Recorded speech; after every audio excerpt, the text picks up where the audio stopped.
Los opioides. Entonces, déjenles comparto la presentación.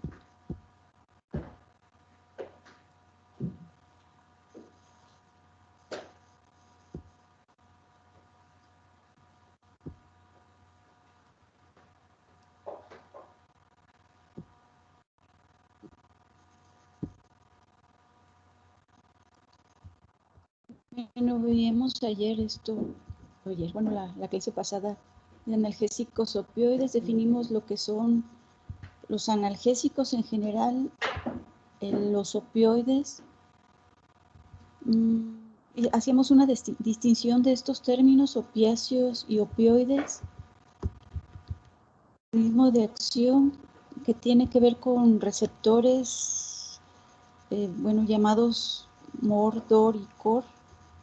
Tienen 3 nombres, también se les conoce como OP con letras griegas, eso lo comentábamos ayer, el otro día, y la localización de estos receptores, que no únicamente están en el sistema nervioso central.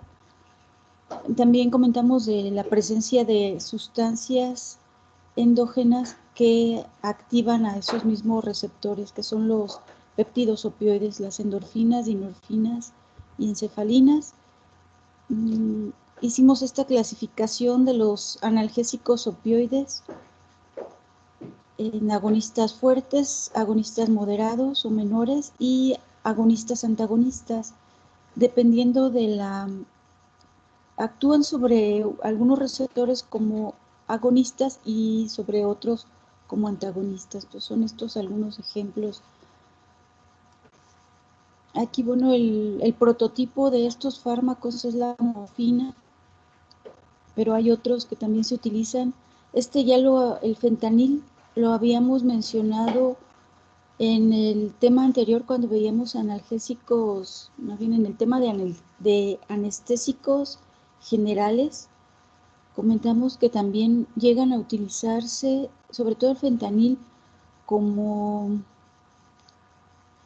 para hacer intervenciones quirúrgicas, y no es tanto que produzca anestesia, en realidad lo único que produce es una analgesia, pero sí producen analgesia muy intensa, de manera que pueden hacerse intervenciones quirúrgicas con el fentanil.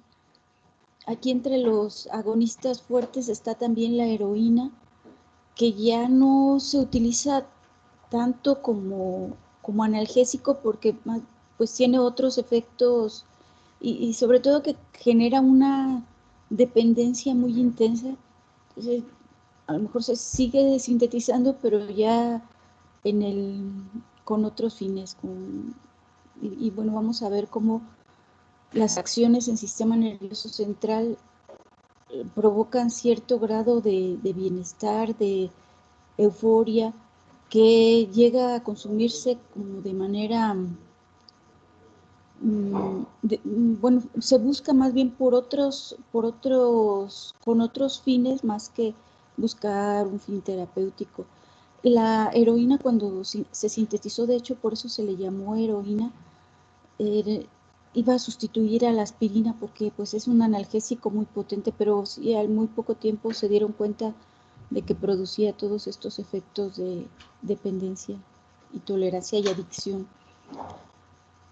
Entre los agonistas moderados está la codeína, que también hay algunos, este es natural, pero hay algunos otros que han sido modificados su estructura química para producir o ser utilizados como analgésicos, como el tramadol, es un derivado de la codeína, u otras modificaciones.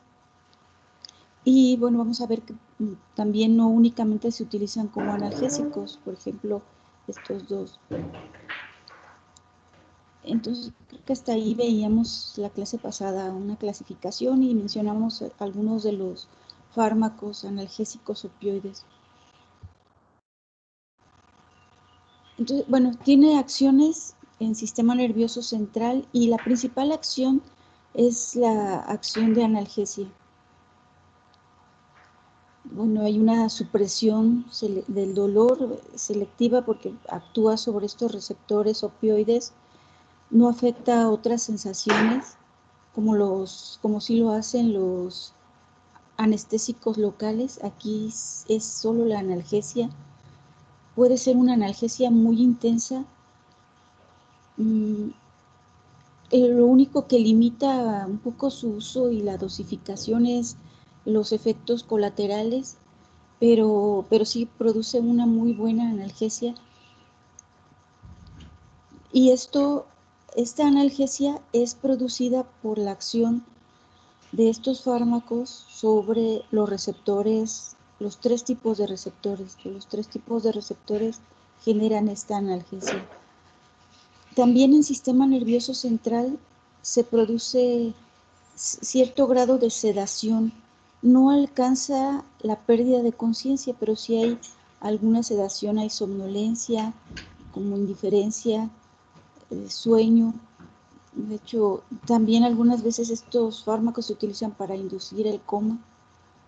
Y esta acción de sedación es por la interacción con receptores MOR y COR. También a nivel central hay acciones en cuanto al humor. Se habla de acciones psicomiméticas. Y esto en especial por acción sobre receptores MOR. Desaparece la aprensión, hay una falta de concentración, lentitud, fatiga, pesadez. Y esta percepción un poco depende del conocimiento previo del que se tenga o de la exposición previa que se haya tenido a este tipo de sustancias. Por ejemplo, los adictos y los que ya tienen como el conocimiento previo o la exposición previa de la administración de estos fármacos, el efecto es de euforia, pero usualmente cuando se comienza a administrar, la sensación suele ser desagradable, incluso puede ser disforia, aunque esto se relaciona por otro tipo de receptores. También es un receptor opioide, pero los receptores COR. Entonces, bueno, estos son 3 acciones en sistema nervioso central. También en sistema nervioso central se controla el impulso de la tos. Hay un centro de regulación de la tos. Eso tiene que ver con los receptores MOR. Y entonces los analgésicos opioides inhiben a ese impulso. Entonces, también se inhibe este impulso de toser. También hay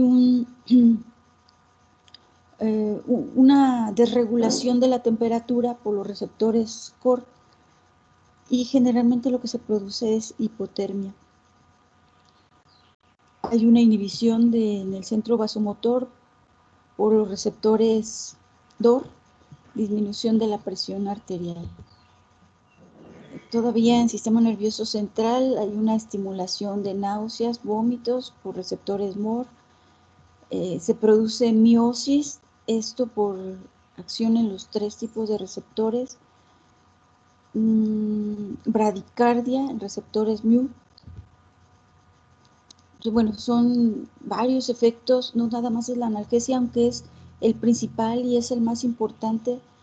También hay otros efectos que usualmente pues son efectos colaterales.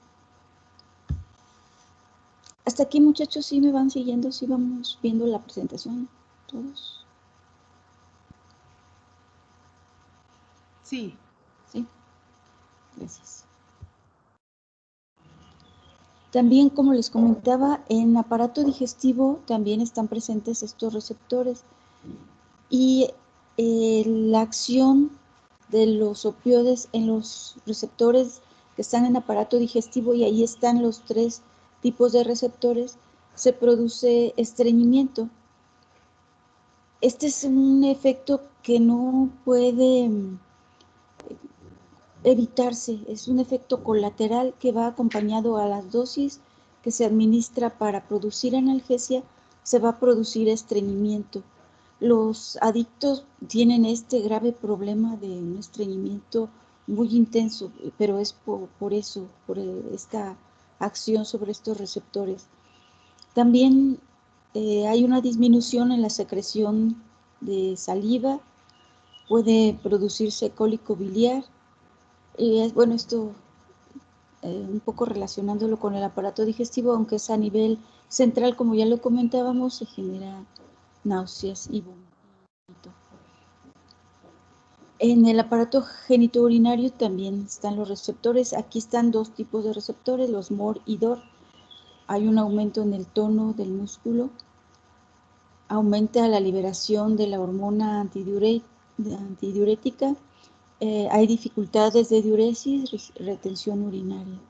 Entonces, también es menos frecuente, pero también son efectos que se producen con la administración de estos analgésicos. En el centro respiratorio también tiene afecciones por acción en receptores MOR y COR. Hay una disminución en la sensibilidad de dióxido de carbono. Se genera una depresión respiratoria aquí dependiente de la dosis. A mayor dosis empieza a haber una mayor depresión respiratoria y puede sobrevenir el paro respiratorio y la muerte.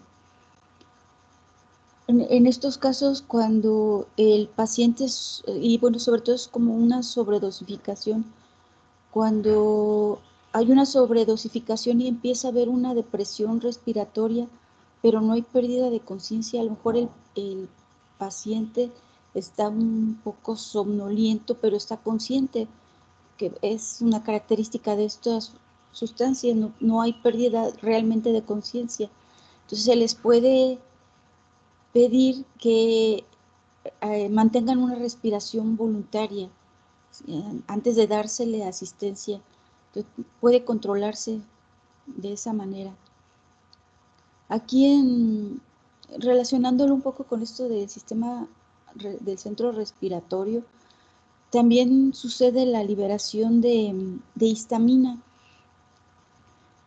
La histamina se parece, es una amina, igual la morfina también estructuralmente tienen cierto parecido.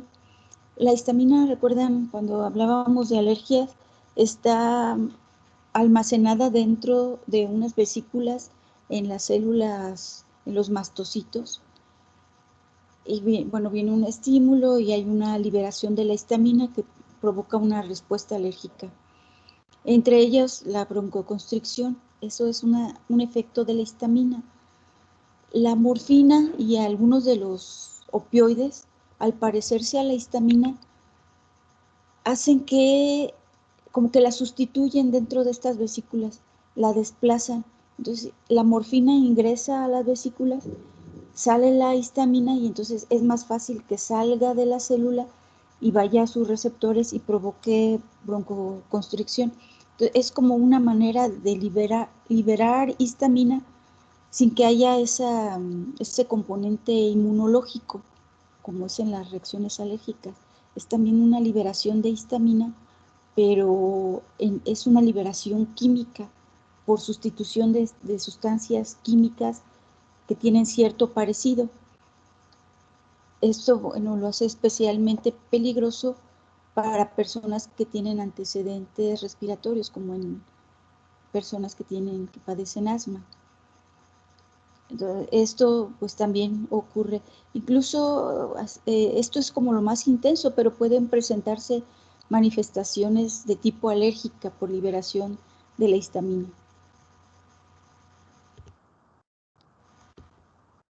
Bueno, son algunos de las acciones y los usos pues tienen que ver con estas acciones. El principal uso, y por lo que se ha buscado incluso purificarlo, pero desde antes de que se purificara, les comentaba, pues desde hace muchos siglos que se ha utilizado los opioides o los opiáceos originalmente era para la analgesia, ese era el principal uso. Estos son algunos de los fármacos más utilizados. Se utiliza para dolor intenso o moderado, morfina, fentanil, codeína, tramadol, que a lo mejor es ya para uso más moderado. Generalmente se reserva para dolor intenso, más para dolor intenso, o que no puede ser controlado por otro tipo de analgésicos. Usualmente el médico que lo receta tiene que justificar muy bien por qué se está recetando, y es que es como genera adicción.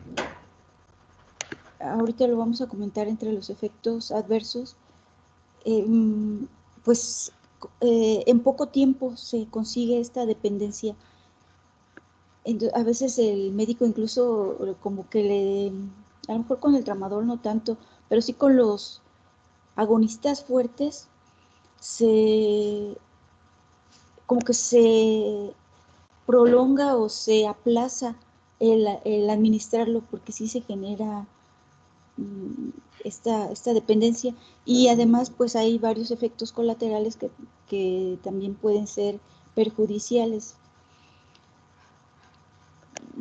También algo que hay que comentar es que sí, los médicos necesitan como un permiso especial para recetar, sobre todo los opioides fuertes, son los que se necesita un permiso especial. Entonces estos fármacos, por supuesto, no son de venta libre. Hay algunos que han sido modificados, como es el dextrometorfano. El dextrometorfano es derivado de la codeína.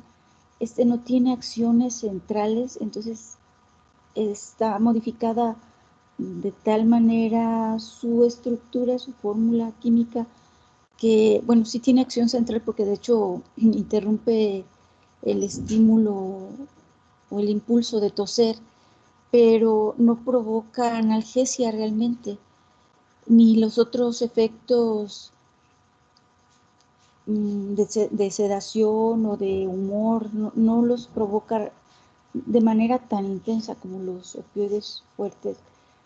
Entonces, este sí es de venta libre, el dextrometorfano. Hay varias preparaciones de jarabe para la tos que contienen dextrometorfano. Y para alcanzar una dosis tal de la morfina, pues se tendrían que administrar una dosis exagerada de dextrometorfano. Sí, antiguamente tenía este jarabe para la tos codeína. Actualmente es difícil, no, y más bien se reserva como analgésico. Todos ellos tienen esta acción antitusiva, pero pues sí hay fármacos que no presentan tantos efectos adversos que son de venta libre, entonces mucho más utilizado el dextrometorfano. También la loperamida es un derivado de la codeína y se utiliza como antidiarreico. Pues sí, también es una modificación de la estructura para que únicamente actúe sobre receptores que, aunque son los tres tipos, pero sí la acción es mucho más débil, menos intensa, es casi que un agonista parcial comparado con la morfina, es mucho más menor, pero sí son utilizados como antidiarreicos. Igual como les comentaba, pues todos pudieran ser utilizados como antidiarreicos. La morfina, que de hecho produce estreñimiento, pudiera ser utilizado como antidiarreico, pero sí la acción de la loperamida pues es mucho menos intensa, y lo que van a hacer pues es paralizar a los intestinos, van a provocar esta parálisis. Cuando hay diarrea, pues usualmente más bien se busca eliminar las causas. Si hay una intoxicación o es bacteriana por microorganismos, por virus, pues se busca más bien eliminar esos agentes para contrarrestarlos antes de paralizarlo, porque a veces incluso la diarrea pues es algo benéfico, que eso va a facilitar la eliminación de todos estos agentes. Entonces, más bien esto se reserva como en caso extremo, en un caso extremo que no haya ya otra manera, está habiendo deshidratación, entonces hay que detenerlo. Es cuando se utilizan este tipo de fármacos. Entonces, bueno, estos son los principales usos. Aquí a lo mejor faltaría agregar de que el fentanil es utilizado también en intervenciones quirúrgicas por el grado de analgesia que produce. Entonces, bueno, estos son los principales usos. Entre los efectos adversos, esta es una clasificación. Hay algunos efectos adversos que son muy frecuentes, como náuseas, vómito, estreñimiento, sedación, casi son inevitables. A dosis terapéuticas se pueden presentar. Hay algunos que son menos frecuentes, como sequedad en la boca, inquietud, prurito, retención urinaria, alucinaciones, temblores son menos frecuentes, pero bueno, también pueden presentarse. Y por, como comentábamos, dependiente de la dosis y por sobredosificación, una intoxicación con los opioides, con los analgésicos opioides, se produce una depresión respiratoria que puede llevar a la muerte. Y entonces también por esta depresión respiratoria y por la posibilidad de que se alcance esta sobredosificación es que muchas veces estos fármacos, pues sí, se reserva su uso para esos dolores muy intensos que no pueden ser controlados por otros fármacos. También entre los efectos adversos está esto de que la administración crónica va a producir tolerancia. Con estos fármacos se genera una tolerancia farmacodinámica. Recuerdan más que farmacocinética, se disminuyen los receptores, la disponibilidad de los receptores, y entonces genera esta tolerancia. También, bueno, hay una dependencia, y es una dependencia tanto psicológica como fisiológica. Igual que con otros fármacos, no debe de interrumpirse abruptamente la administración. Incluso cuando ya se consiguió un grado de analgesia, no quiere decir, no se puede, como vamos a ver después los analgésicos no opioides, si se interrumpe drásticamente, aparece un síndrome de abstinencia. No es tan grave, pero sí hay varias molestias relacionadas con la supresión. Entonces, lo que tiene que hacerse es que cuando ya se estuvo administrando el fármaco por un tiempo, se alcanzó el grado de analgesia, después todavía de esa analgesia tiene que seguir administrándose ya como una dosis menor, irse gradualmente retirando y ir disminuyendo la dosis gradualmente hasta retirarlo completamente para evitar el síndrome de abstinencia.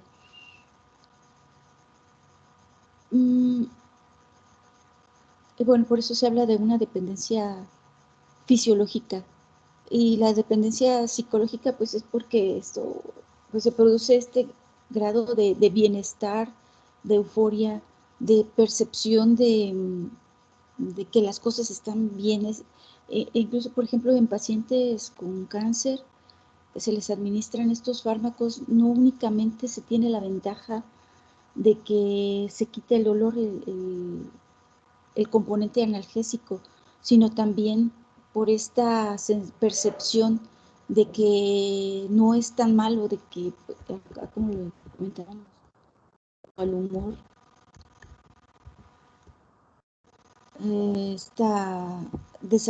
que desaparece la aprehensión y la sensación de que algo está mal, es también una ventaja del uso de los analgésicos.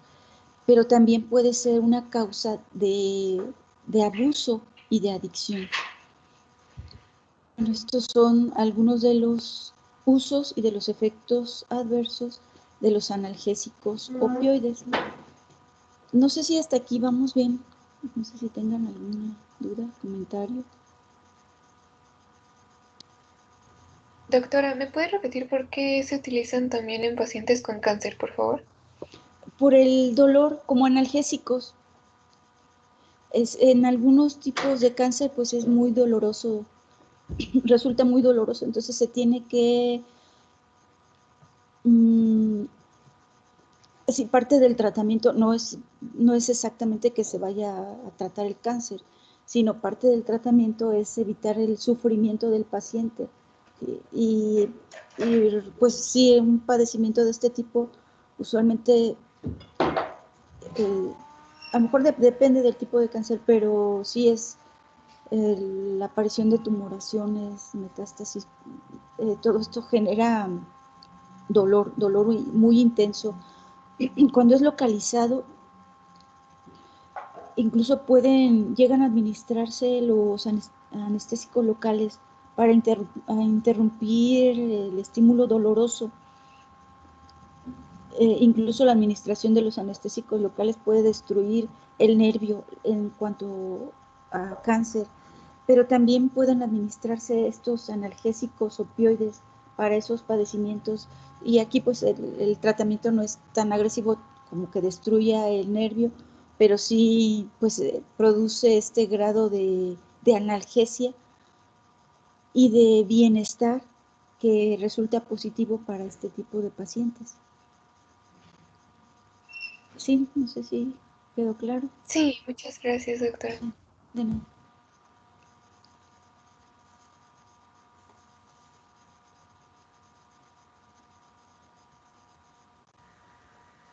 Doctora, Sí, en el caso de bueno, la utilización de estos fármacos, se vería contraindicada, por ejemplo, en la hipertensión.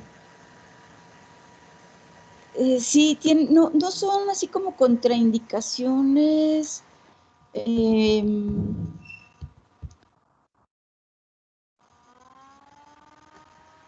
Lo que sucede más bien es que hay una disminución de la presión arterial con la administración de estos fármacos.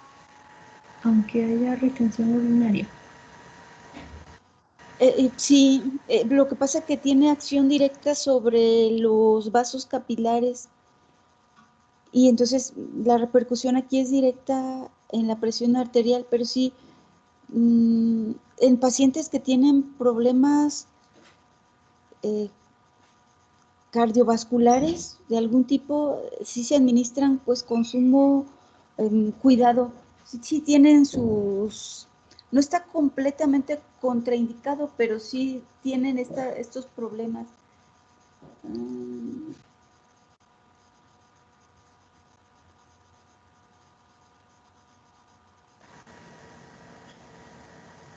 Sí Entiendo llega, que lo principal que se produce es hipotensión, y es sobre todo hipotensión ortostática. Entonces sí, aunque haya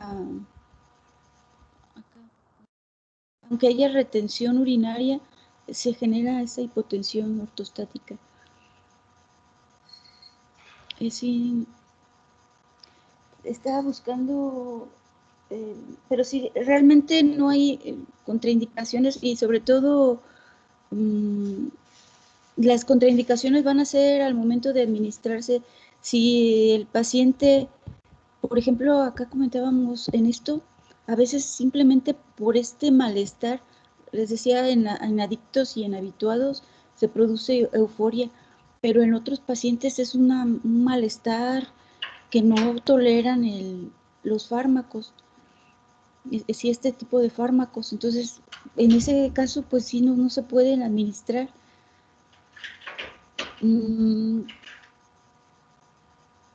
Igual, si tienen problemas digestivos, si de por sí, y sobre todo en adultos mayores que empiezan a tener problemas digestivos, se les va a intensificar. Entonces aquí como que sería otra situación en la que pudiera estar contraindicado, porque a lo mejor se corrige el dolor, pero se le va a crear otro problema, y un problema serio que va a tener que atenderse a lo mejor también farmacológicamente, con otra intervención para aliviar este estreñimiento. Sí, entonces, bueno, son algunas de las situaciones en las que, sí, igual aquí en pacientes con asma, pues también les resulta peligroso, y no es que siempre se produzca, a veces más bien hay que administrar al paciente y estarlo observando. igual cualquiera de los efectos, incluso lo que tiene que ver con la hipotensión arterial, más bien hay que estarlo vigilando y ver si en realidad no lo tolera porque alguno de estos efectos es muy intenso, pues se le suspende o se cambia el fármaco. Sí, entonces, pues no son, más bien hay que estar vigilando al paciente y no pensar en que está completamente contraindicado. Va a depender también del paciente y del fármaco. Sí, pues es toda una familia de fármacos y aunque lo estamos viendo como de manera muy general, de todos modos cada uno tiene sus particularidades. Sí, no sé si queda claro. Sí, ya quedó claro. Gracias. No. Aquí también, por ejemplo, personas adictas a la heroína, que les decía ya no es utilizada como fármaco porque varios de los efectos adversos se intensifican, pero sí es buscada como droga de abuso. En personas que tienen esta adicción, la suspensión del fármaco tiene que ser gradual y a veces es tan gradual que comienza más bien administrándosele incluso otro agonista fuerte de inicio y luego ya se le cambia por otro agonista menor o moderado para reducir los problemas de la suspensión del fármaco. Relacionado con esto, ¿qué más les iba a comentar? También en mujeres embarazadas, si está controlado, igual puede ser administrado. Realmente se prefiere no administrar en mujeres embarazadas, pero igual pudiera ser con mucho control en mujeres embarazadas adictas o por una sobredosificación de estos fármacos. Pues estos fármacos alcanzan perfectamente el feto y puede producir la muerte fetal.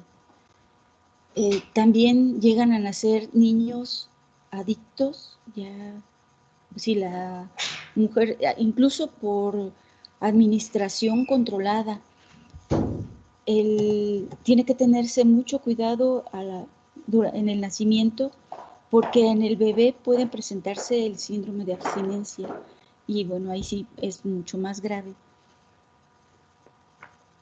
Entonces, bueno, son algunos de los fármacos.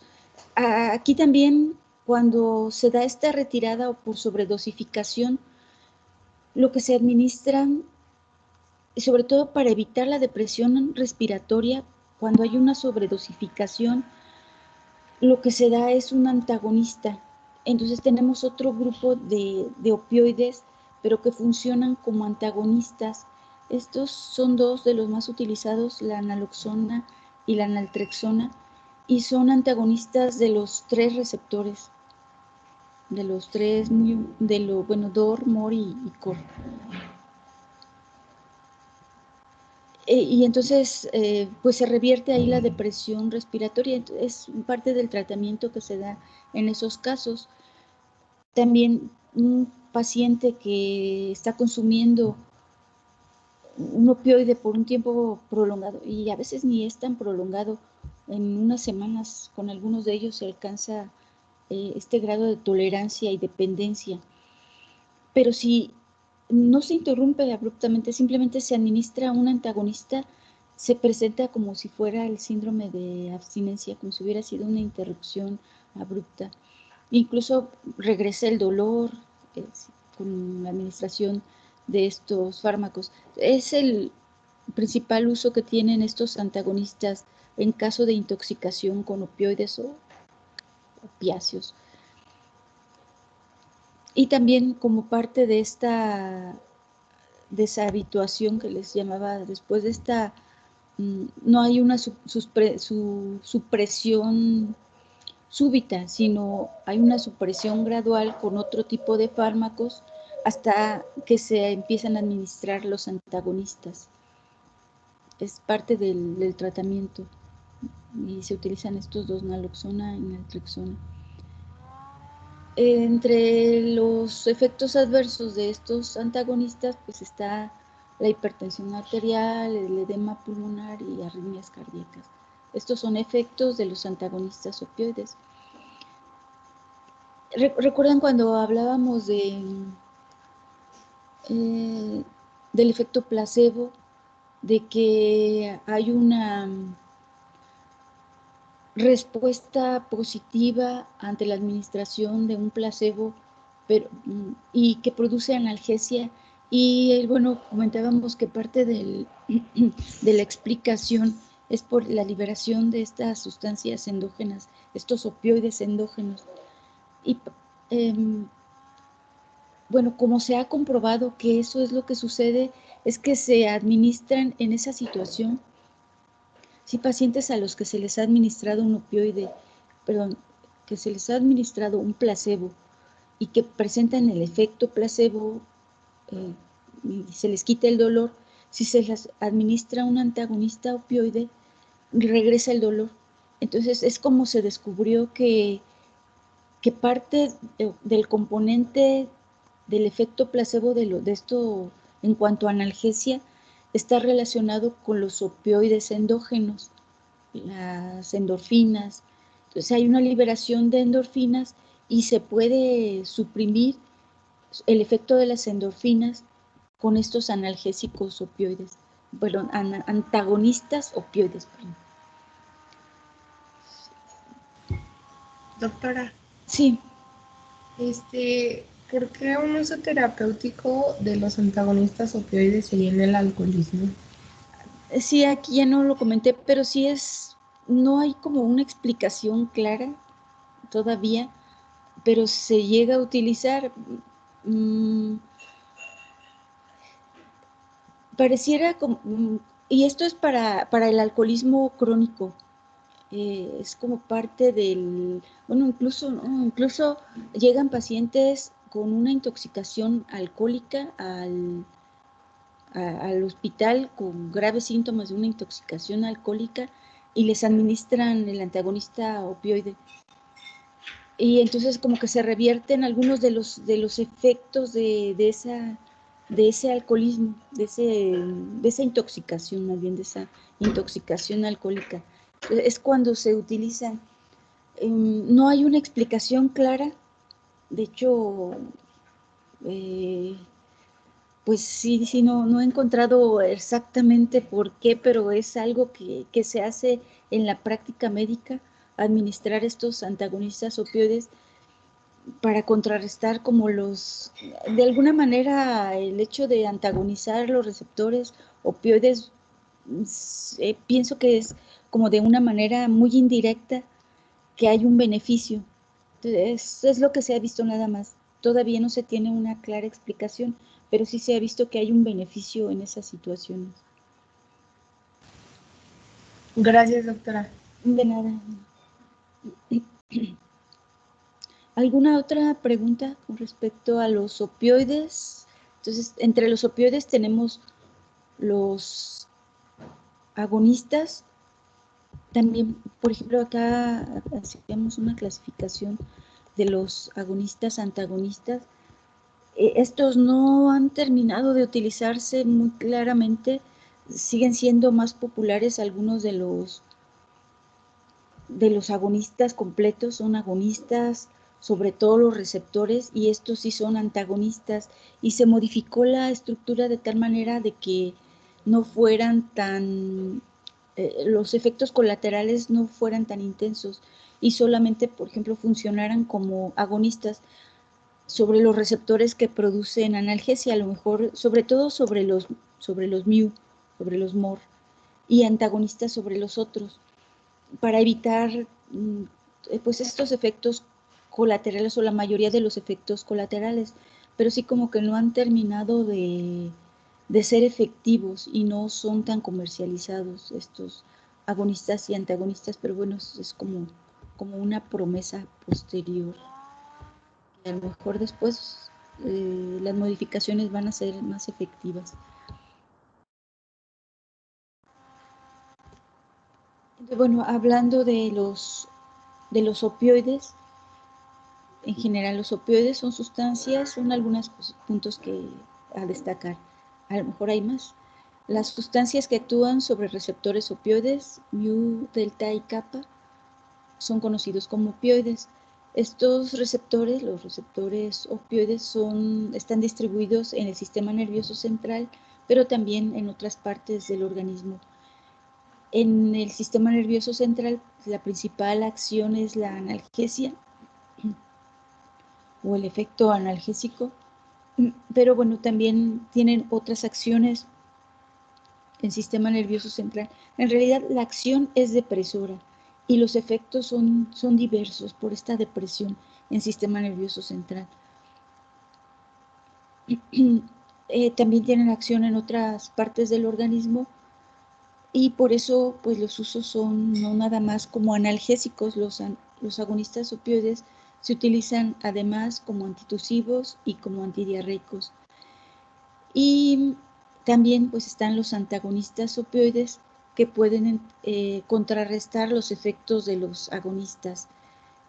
Y en especial pues el uso que se les da es para contrarrestar pues los efectos por una intoxicación con los agonistas opioides.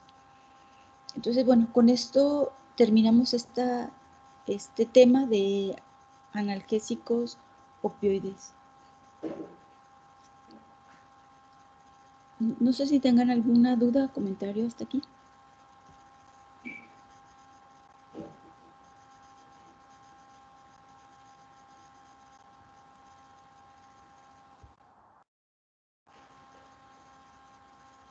Si no, bueno, vamos a comenzar con otro grupo de analgésicos, pero estos son llamados no opioides, son analgésicos no opioides, y simplemente por compararlo con los opioides también se les llama no narcóticos, porque los opioides también se les llama analgésicos narcóticos. En este grupo están y bueno, es el mismo grupo, los antiinflamatorios no esteroideos, son analgésicos de acción periférica, pero también tienen otras acciones, en especial esta acción antiinflamatoria. Y a estos también son no esteroideos porque hay otro grupo de antiinflamatorios que sí son esteroideos. Entonces, sí, como que no tienen un nombre propio, son los de negación. Bueno, este otro grupo se les conoce como AINES, de antiinflamatorios no esteroideos y analgésicos opioides, en realidad son el mismo grupo, solo que algunos tienen una acción más antiinflamatoria y algunos son más bien únicamente analgésicos. Entonces se dice que entre mejor antiinflamatorio sea, va a ser menos analgésico, y entre más analgésico, menos antiinflamatorio. Pero bueno, eso es muy relativo. Algunos tienen ambas propiedades. Entonces, son fármacos que tienen actividad antiinflamatoria, analgésica y también antipirética. Y son sus usos, los principales usos de estos fármacos. Aquí está una lista de estos fármacos. Estos sí son de venta libre, todos ellos. Viene la lista, algunos son muy conocidos, todos ellos creo que son muy conocidos. Desde la aspirina, paracetamol, son algunos de los fármacos más conocidos de este grupo. Doctora, Sí. Entonces la acción antiplaquetaria o antitrombótica no aplica para todos. No aplica para todos, pero sí, de manera general, también tienen actividad, pero sí no aplica para todos. Aquí solo les puse estas tres, igual, también no aplica para todos. Hay algunos que solo son analgésicos y antipiréticos, y algunos que son más antiinflamatorios y no son tan buenos analgésicos. Lo que pasa que eso de lo antiplaquetario lo dejé para un poco después, pero sí, no todos son, no todos tienen esta acción. Y ahorita, bueno, vamos a ver cómo tiene que ver con su mecanismo de acción. Pero sí lo vamos a comentar eso también. Eso es una buena observación. Se ve que entonces los conocen, que sí lo relacionan con esta acción antiplaquetaria. Gracias, doctora. Sí, no, de nada. Bueno, de manera general, el mecanismo de acción de todos estos fármacos, de todo este grupo, es que inhiben la síntesis de prostaglandinas. Y su acción es directa sobre un grupo de enzimas que se llaman ciclooxigenasas, que son las que participan en la síntesis de las prostaglandinas. Aquí está en este esquema cómo las prostaglandinas, si hablamos de dolor, hay una lesión, se liberan las prostaglandinas, se sintetizan por acción de la ciclooxigenasa y las prostaglandinas van a sensibilizar las fibras nerviosas, estas fibras nociceptivas que conducen el dolor.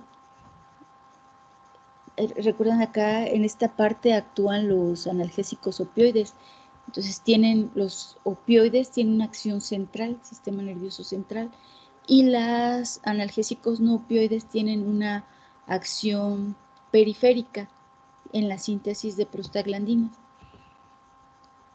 Aquí nada más así de manera breve se los explico. Las prostaglandinas que se sintetizan gracias a esta enzima de ciclooxigenasa, su precursor es el ácido araquidónico. El ácido araquidónico es atacado por la ciclooxigenasa y entonces se producen las prostaglandinas. Lo que pasa es que el tromboxano es una sustancia, es un análogo, es un tipo de prostaglandinas. Ahorita también lo vamos a ver en la estructura química. Y todos ellos son derivados de los fosfolípidos de membrana. Entonces, hay una lesión en fosfolípidos de membrana, hay una acción de esta enzima fosfolipasa A sobre fosfolípidos de membrana, se produce el ácido araquidónico es atacado por la ciclooxigenasa y entonces se producen las prostaglandinas.